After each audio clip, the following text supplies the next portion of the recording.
Waaqarraa ayyaanni kee dhufa baay'ata. Humna nuuf kenna. Humna nuuf kenna. Ergaa nuuf kenna. Sagalee nuuf kenna. Yaa Waaqayyo sabni kun tajaajila keenyatti haa fayyu. Sabni kun tajaajila keenyaan qalbii haa diddiirratu.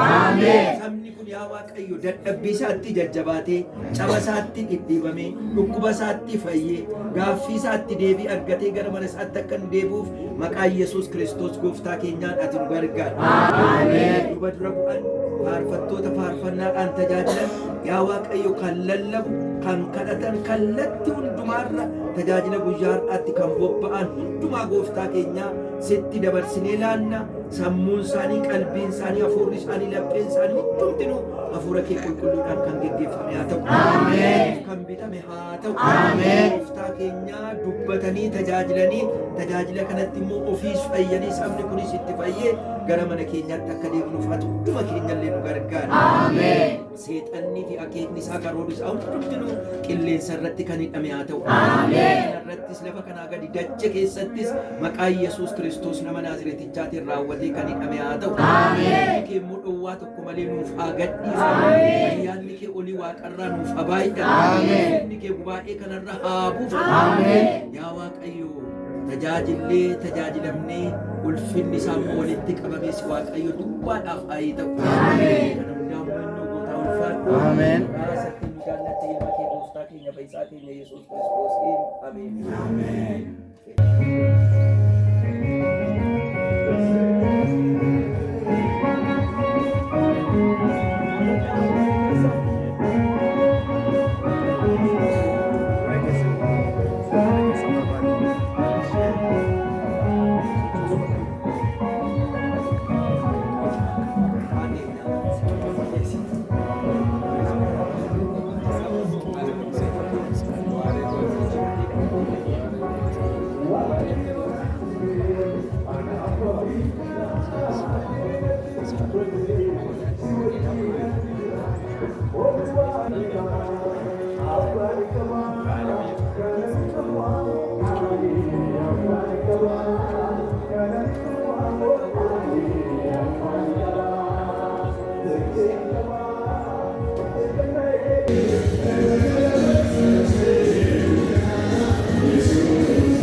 Maqaa Abbaa kan Ilmaa kan Hafuura Qulqulluu Waaqayyo tokko. Ameen. Amantoonni keenya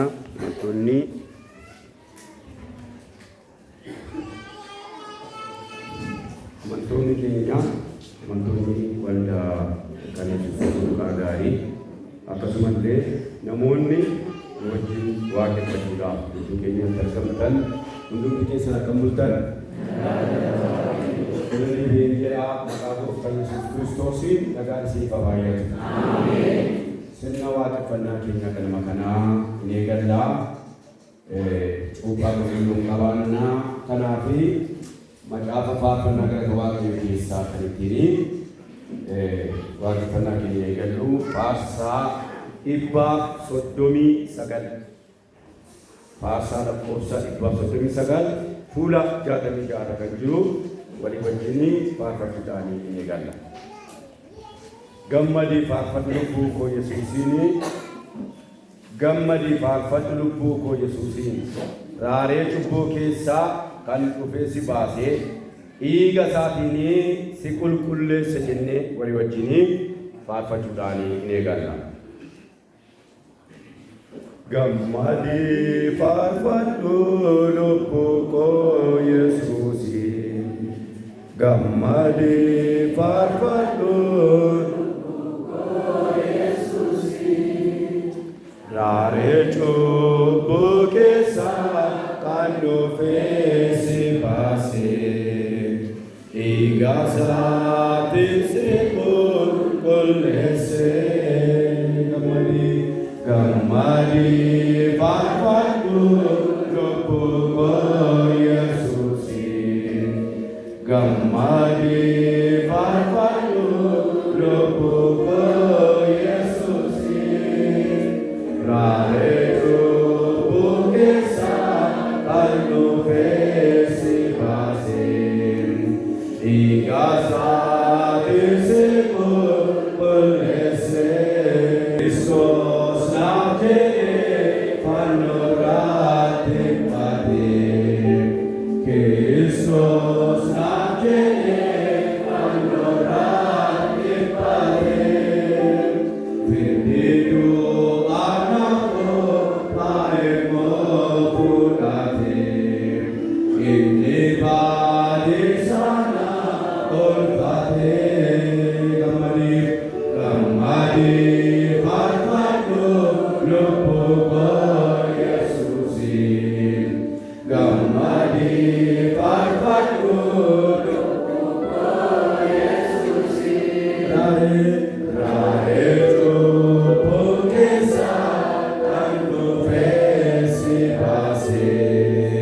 Igasa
olchata nangatu gamadi gamadi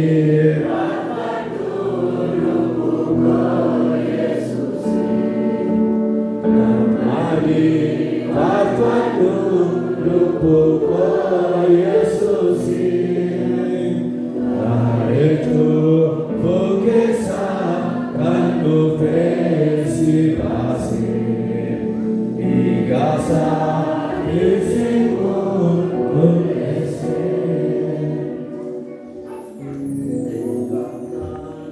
Ma seperti Karena cuba berkulu keseluruh kanafu matine biyaha dan mengkisan cukup sebatan ajiya siyatu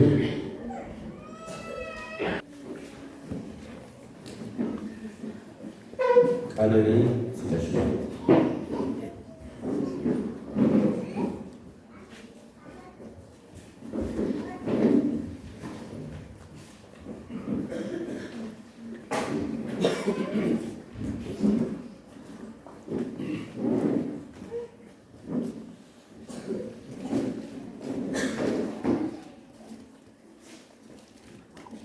मैं माफ कनाफी वाकई कलाना माफी गोफ्तबिया का जारी मंशन मोटुमा वाकई की सती वरदान देनेगा मैं माफी चुनने कनाफी बच्ची मताकी नगर कबनी वाकई कलाना कुंडुमा कल्लन देशु यावाकियो गोफ्ता Barabar Ati yemmuu nama uumte akka inni baay'ate lafa guutuuf eebbifte. Ammas gaarummaa ati warra ijoollee godhatan kanaa goote si galateeffannaa galanni si baay'atu. Yaa Waaqayyoo gooftaa bara baraa amma isaan nagaadhaa fi humna haaraadhaan gara mana keetti dhufuu danda'aniiru. Kadhata isaan si kadhatan ayyaana keetiin isaaniin dhaga'i. Ulfina siif kennaa galata isaan siif dhiyeessan fudhadhuuf ayyaana keetiin isaan golgi. Eebba abdii isaanii fi warra si sodaatan hundumaaf kennite isaanii fi buusi. Baay'isanii ija amantii akkasii godhataniif garaa isaanii qulleessi. Gooftaan keenya Yesuus Kiristoosiin gammachuu ayyaana kee isaaniif kenni. Amma hamma bara baraatti dhugaa kee fi sodaa kee ayyaana kee simboo kee keessatti isaan eebbifamee kadhanna maqaa gooftaa keenya Yesuus Kiristoosiin. Ameen. Namoonni dubbisaan jaarsoliin waldaa hojjettoonni illee achi as baanee cuuphaa kan dubbisna kanaaf jaarsolii waldaa namoonni dubbisaan achi as bahuu dandeessu.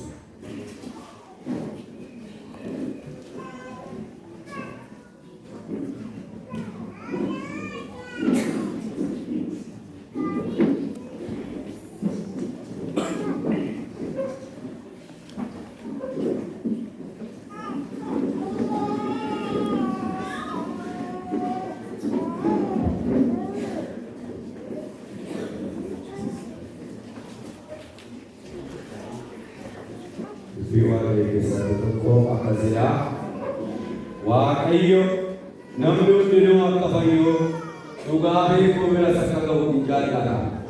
Kanaaf nuun wala cubbuudhaan bannee turre jaalala isaatiin nu barbaadeera. Inni warra akka bifa isaatii fi fakkeenya isaatiin uumaman hamaatti dabarsee hin kennu. Garuu namni hundinuu cubbuutti waan dhalatuu fi mootummaa Waaqayyootti galuu hin danda'u jedhee dubbii isaa isa qulqulluudhaan nu barsiisa. Kanaaf Waaqayyo cubbuu keenyatti nu fayyisuudhaaf jedhee ilma isaa ergee waldaa kiristaanaa nu gidduu dhaabe. Inni cuuphaa qulqulluu kanaan cubbuu keenyatti nu qulleessa. Ijoollee isaas nu taasifata. Qulqulloota wajjin mootummaa isaa nuuf kenna. Egaa mucooliin kun waamichaa fi ayyaana isaa kanatti hirmaattuu akka ta'an fedha isaati. Garaa keessan gara Waaqayyootti fudhadhaatii dubbii gooftaan keenya Yesuus Kiristoos waa'ee cuuphaatii fi dubbatee hundumti keessan dhaabbataatii dhaga'aa.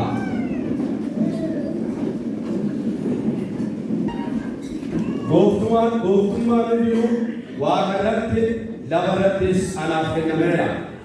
Egaa dhaqaa maqaa abbaatii fi ilmaatti kan hafuura qulqulluuttis isaan coobuudhaan saba hundumaa bartoota koo godhaa.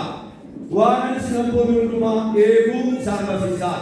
Kunoo ani immoo hamma dhuma baraatti guyyaa hundumaa isinii wajjin jira. Ameen. In kadhanna. Hundumaa kan dandeessu yaa Waaqayyo abbaa gooftaa keenya Yesuus Kiristoos. Mucoolee kana kennaa kee kennaa cuuphaa qulqulluudhaan kennamuufi ayyaana kee isa bara baraatiin uumama haaraa akka isaan taasiftuuf si kadhanna. Yaa Waaqayyo gooftaa keenya ati mucoolee kana dhuunfaa keetii taasifadhu. Ati kadhannaa isaanii fi ati kadhadhaa isiniif hin kennama. Barbaadaa hin argattu. Balbala rukutaa isiniif hin banama jettee ta'u. Namni si kadhatuu fi arjummaa keerraa akka kennitu balbala akka rukutuufis akka bantu. Akkuma kanatti mucooleen kun eebba bara baraa fi dhiqannaa olii dhalachuu akka argatan isa abdatame kennaa mootummaa keetiif gooftaa keenya Yesuus Kiristoosiin akka isaaniif kennitu si kadhannaa maqaa ilma kee gooftaa keenya Yesuus Kiristoosiin. Ameen. Wangeela gooftaa keenya Yesuus Kiristoos Maarqos qulqulluun kan barreesse boqonnaan 10 lakkoofsi 13 hanga 16 keessatti waa'ee mucooliitiif kan dubbatame in dhageenya. Yesuus harka isaa akka isaan irra kaa'uuf namoonni tokko mucoolii gara isaatti fidan. Bartoonni immoo ifatanii isaan dhowwan. Yesuus garuu yommuu kana argee aaree bartoota isaatiin lakkisaa mucooliin gara koo dhufan hin dhowwinaa mootummaa Waaqayyoo warra akkasiif hin ta'a. Ani dhuguman isinitti hima. Eenyullee mootummaa Waaqayyoo akka mucaan simatutti kan hin simanne itti galuu hin danda'u jedhe. Mucoolis hammatee harka isaas mataa isaanirra kaa'ee isaan eebbise. Gooftaan keenya Yesuus Kiristoos mucoolii kanaaf eebba isaa akka kennuuf hundumti keenya kadhata gooftaan nutti nu barsiisee walii wajjin haa kadhannu.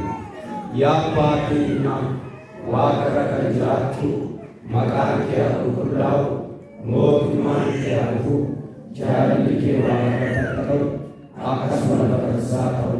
Kan gahu keenyaadhaan nuuf kenni, yakka keenya nuuf dhiisi, nus galii akka dhiifamnuuf ormatti nu galchi, hamaa nu oolchi malee mootummaan keetii ta'u humnis galannis bara baraan. Ameen. Waaqayyoo ol galuutii fi gadi ba'uun keessanitti isin haa eegu hamma bara baraatti. Ameen. Amma amantii kiristaanummaa isa daa'imman kun itti tumaman walii wajjin hin beeksisna. Anna nama hundumaa kan danda'u Waaqayyo Abbaatti uumaa waaqaaf lafaatti tokkicha ilma isaa Yesuus Kiristoos gooftaa keenyatti kan ulfeeffames hafuura qulqulluudhaan kan dhalates Maariyaam dubarraa kan dhiphates bara Phiilaaxoos Qeesaarichaatti kan fannifames kan du'es kan awwaalames Si'oolittis kan gadi bu'e guyyaa sadaffaattis du'aa kan ka'e gara Waaqaattis kan ol ba'e hundumaa kan danda'u gara mirga Waaqayyo Abbaas kan taa'u achii kan deebi'u warra jiraniif warra jiranitti faraduudhaaf nama hafuura qulqulluutti tokkicha qulqullaa'aa waldaa kiristaanaa tokkummaa qulqullootaas dhiifamuu cubbuus du'aa ka'uu fooniis jireenya bara baraas. Ameen.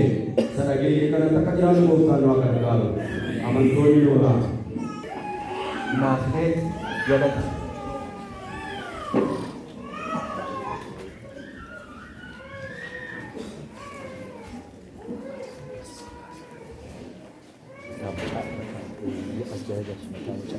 Akka keessa kana bakka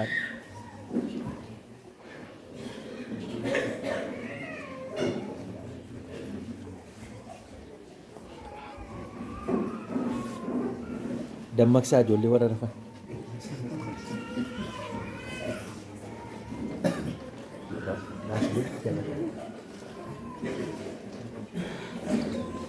Naafleet galataa ani sin cuuphaa maqaa Waaqayyo Abbaatti kan Ilmaatti kan Hafuura Qulqulluu Waaqayyo tokkootiin. Ameen. Yaannee Tolasaa.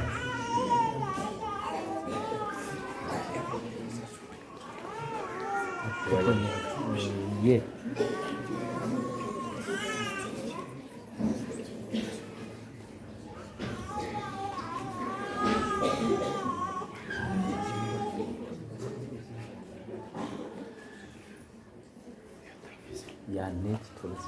Yaannee Tolasaa ani sin cuuphaa maqaa Abbaatti kan Ilmaatti kan Hafuura Qulqulluuttis Waaqayyo tokkoon. Ameen.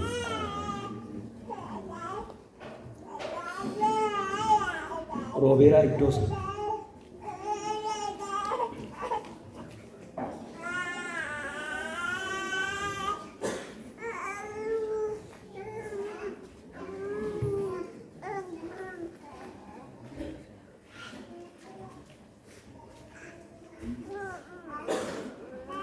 Roobeeraa Iddoosaa ani sin cuuphaa maqaa Abbaatti kan Ilmaatti kan Hafuura Qulqulluuttis Waaqayyo tokkoon. Ameen.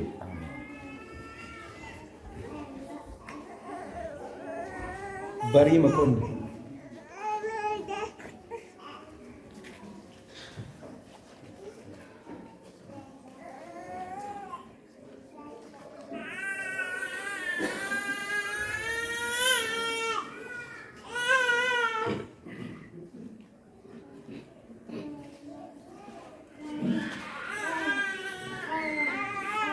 Barii Mokonnin ani sin cuuphaa maqaa Abbaatti kan Ilmaatti kan Hafuura Qulqulluutti Waaqayyo tokkoon. Ameen. Qananii Silashii.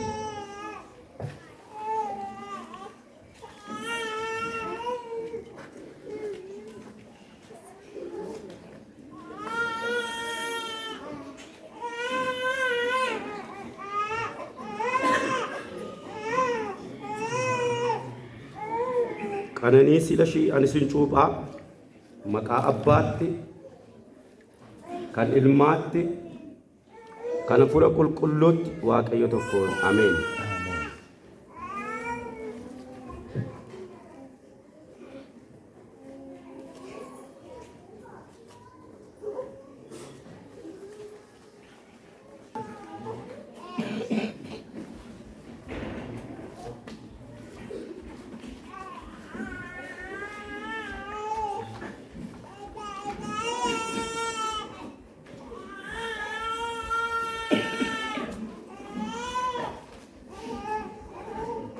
Hundumaa kan danda'u Waaqayyo Abbaan Gooftaa keenya Yesuus Kiristoos bishaanii fi Hafuura Qulqulluudhaan lammaffaa kan isin dhalachiisee fi cubbuu keessan kan isiniif dhiise ayyaana isaatiin jireenya bara baraatiin isin haa ta'u. Ameen.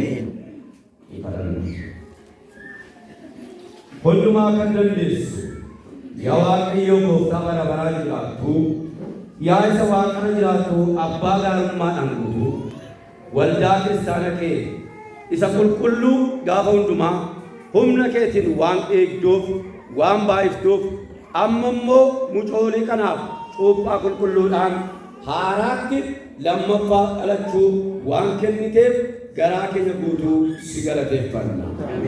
Si sodaachuutti akka guddatan humna du'aa ka'uu Kiristoosiin gaafa hundumaa si haaraatti akka sitti gaafa hundumaa si gammachiisaa jireenya haaraatti akka adeeman jireenya ammaa kana booddees Waaqarratti kennaa ati warra sitti amanan qulqulloota kee addachiiste hundumaa akka argatan maqaa Gooftaa keenya Yesuus Kiristoosiin yeroo hundumaa akka isaan eegduuf akka isaan jajjabeessitu si kadhanna maqaa ilma kee gooftaa keenya Yesuus Kiristoosiin ameen. Isin kan jaallatamtan amantoonni sabni Waaqayyoo hundumti keessan gorsa abbaa kiristaanaatiif haadha kiristaanaatiif kennamu kanaan waliin dhaggeeffamu. Mucooliin kun cuuphaa qulqulluudhaan lammaffaa haaraatti dhalachuudhaan mucoolii Waaqayyoo ta'aniiru. Egaa isin warri sirna cuuphaa qulqulluu kanaaf dhugaa baatota taatan gaafa hundumaa jaalala Kiristoosii fi isa amanamaa kadhata keessaniin mucoolii kana gargaaruudhaaf kan qophooftan ta'a.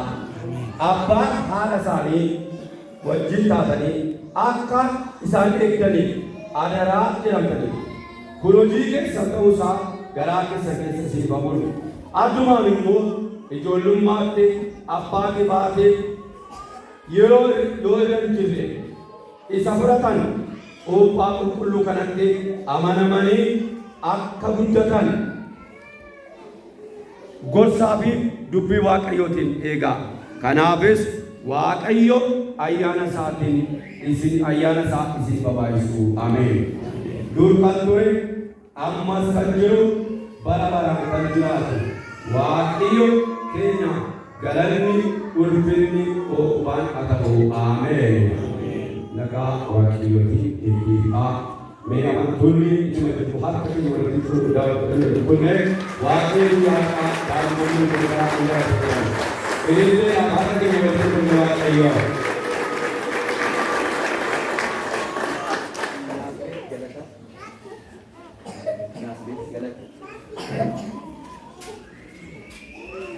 Yaadne tulas.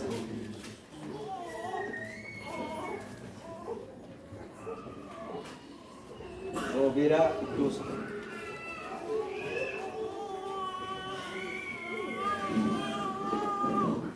Bari pokoknya. Kanan slash.